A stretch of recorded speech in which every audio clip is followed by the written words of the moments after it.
Fernando takes the snap. They pressure him. The throw to the end zone. Touchdown! What a play by Mendoza! It's another highlight reel run for Jeremiah Love. Arbel Reese cut in and hunted him down. Down the sideline. Take right there. You know it's my time. Gotta get mine.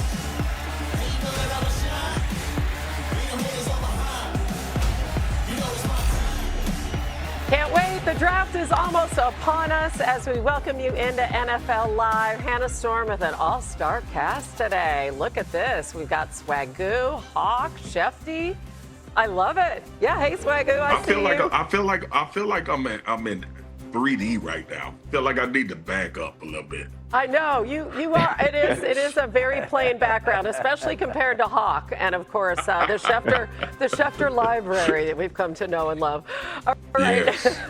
Let's jump right in. We're 9 days away from the draft. The Kansas City Chiefs hold pick number 9, and head coach Andy Reid was asked about his team's draft recently at the league's annual meetings. It's a position you don't want to be in, but we're there, and so. Brett Veach does a great job of working at his job.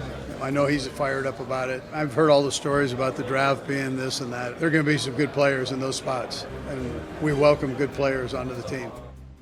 Well, the number 9 pick has been a good one to a lot of teams over the years. Recents include Roma Dunze, Jalen Carter, Defensive Player of the Year Pat Surtain, Hall of Famers including Brian Urlacher, and Luke Kuechly, new Hall of Famer. He was just inducted this year. So, Shefty, the last time the Chiefs had a top 10 pick, they took a kid named Patrick Mahomes, 10th overall back in 2017. It worked out pretty well.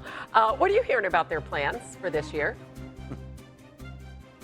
Well, Hannah, 9 days out of the draft with number 9 in their selection, in their arsenal. They also have the 29th pick. So there's a lot of 9s there. There's a lot of history there, a lot of favorable history for the Chiefs. And this is a team that has a lot of needs to address because during the offseason, they traded Trent McDuffie to the Los Angeles Rams for the 29th overall pick. They lost their other starting cornerback, Jalen Watson, to the Rams also. So there are holes in the cornerback position. At the same time, they need people to protect Patrick Mahomes, and they need to get more weapons to Patrick Mahomes. And that could even be tight end, Kenyon Sadiq from Oregon. There are a lot of ways that they can go about it, but I think the way the Chiefs are going to frame this is, are we better off going with a cornerback at 9 and a weapon and a protector at 29, or are we better off going offensive lineman at 9 and coming back maybe to get a cornerback there? They have to think about these two picks in combination as they get closer to next week. Yeah, I heard you chiming in there, Swagoo. What are your thoughts?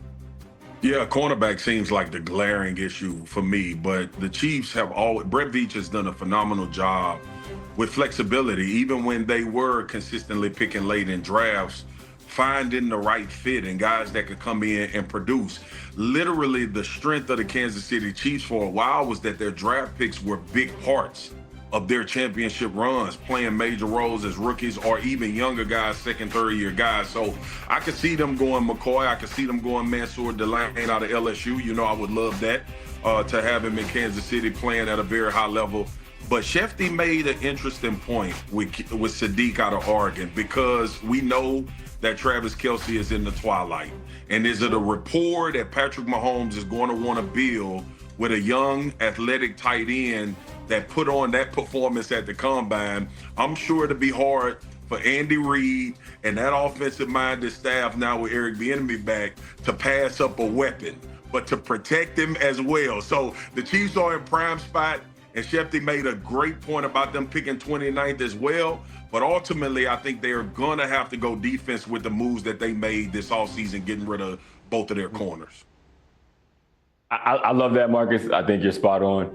I would love them to get a cornerback. I love them to get somebody on the end that can take pressure off of Jones inside and have a partner in crime for Karlaftis. But honestly, the Achilles heel of the Chiefs for years now has been the wide receiver position. And I know they addressed it somewhat with Xavier Worthy, but everyone knows Xavier Worthy is more of a piece.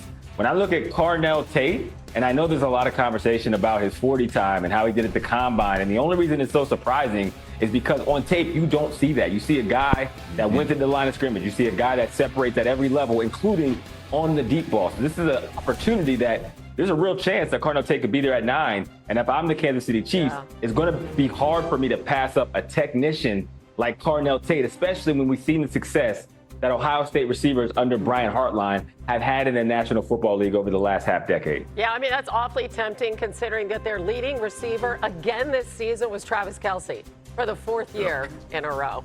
All right, let's go to the Eagles, who have updated their receiver room this offseason, from Friday's trade for Dontavian Wicks to Hollywood Brown, obviously former Chief Elijah Moore, close friend and college teammate of A.J. Brown. And this is new on NFL Live. Eagles GM Howie Roseman was asked if these moves have any effect on Brown potentially being traded. What do you think the odds are that I'm answering this question any different than I answered anywhere else? Like, really? Like, do you think that's like 50%? Do you think that's 75%? No. A.J. Brown's an Eagle. You got to ask the question. Come on. People are just out there doing their jobs. Hawk, can we play out the other side here? Because if I'm coming in and I'm the new OC, Sean Mannion, I mean, don't you want A.J. Brown there? Don't you want him in your offense? Keep him in the fold? Absolutely. Like, what are we talking about? Now, I understand there's a lot of conversation around A.J. Brown, the interpersonal relationships and the ups and downs that we write about ad nauseum, it feels like, for the last few seasons.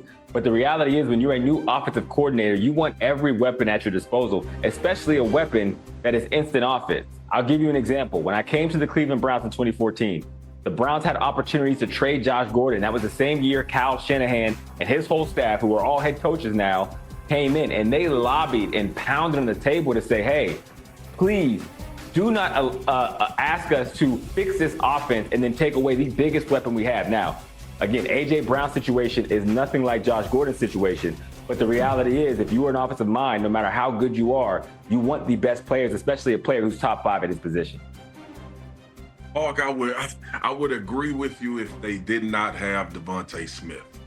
And I truly believe this in my heart of hearts. We know that A.J. Brown is one of the premier wide receivers in the league, but I think this relationship and how tumultuous it looked last year, especially between him and Sirianni at times having blow-ups on the sideline, between A.J. and Jaylen not being on the same page.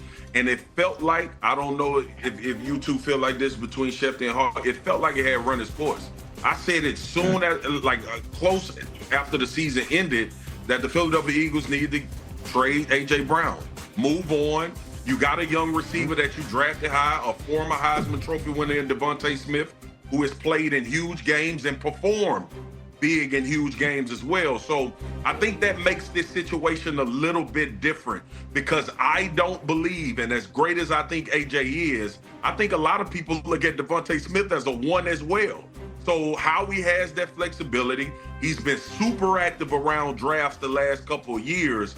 And I'm interested to see if at the 11th hour, we sitting during the draft and Howie Roseman has made a move, either with A.J. Brown being a part of some type of trade package to go get somebody that we didn't know. Because I did not expect Jalen Carter to be on this roster 2 years ago.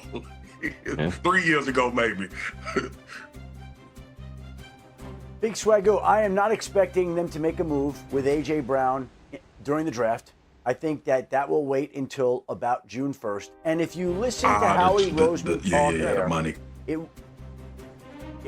If you listen to what he said there, it wasn't what he said, it was what he didn't say. There is plenty of opportunity at some point in time for Howie Roseman to say, A.J. Brown isn't going anywhere. We can stop all this talk. That has not happened. His common sense that he's repeated over and over is that A.J. Brown is an Eagle. That's all he keeps saying. And you know what? If and when they trade him after June 1st, then A.J. Brown won't be an Eagle anymore. Then he won't be an Eagle. But Howie is, it's not what he's saying, it's what he's not saying that tells you that they remain open to dealing A.J. Brown, and June 1st is the more likely target date for a potential deal. See, that's why I shifted the guy, because I forgot about the money. Right. The money matters after June. My bad. I just want to say, it's a $43 million dead cap hit, right, if he's traded before June 1st. Anyway, Hawk? Absolutely. That matters. For everything Adam said is spot on. Yeah. Okay. Devontae Smith is not the same receiver without A.J. Brown. Not that he's not a number 1 and a great receiver, but it's a lot easier when you have that